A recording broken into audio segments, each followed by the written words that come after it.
Hi అండి, అందరికీ నమస్కారం. Welcome to my YouTube channel అండి. ఇప్పుడు ఈ వీడియోలో మనమైతే ఏపీ ప్రభుత్వ ఉద్యోగులకైతే వ్యతిరేక నిర్ణయం అండి. మళ్ళీ ఊహించని షాక్ ఇచ్చిన ప్రభుత్వము సంచలన ప్రకటన విడుదల చేసింది. సో వివరాలు అయితే వీడియోలో తెలుస్తున్నాం. వీడియో అయితే ఎక్కడికైనా స్కిప్ చేయకుండా చివరి వరకు అయితే చూడడానికి ప్రయత్నం చేయండి. అలాగే వీడియో నచ్చినట్లయితే ఒక లైక్ చేయండి. ఇంకా మన ఛానల్ సబ్స్క్రైబ్ అయితే వెంటనే సబ్స్క్రైబ్ చేసుకోండి.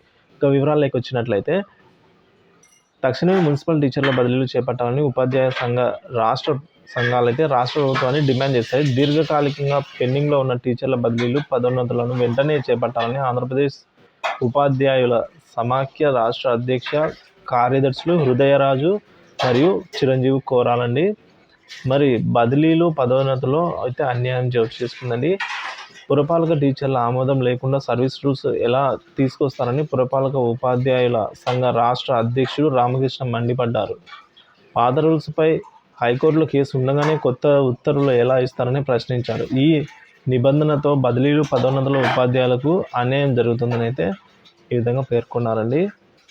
సో మొత్తానికి ఉద్యోగులకు చూసుకుంటే ఈ రెండు వ్యతిరేక నిర్ణయాలు అయితే తీసుకోవడం జరిగింది. సో వివరాలు అయితే ఇలా ఉన్నాయి.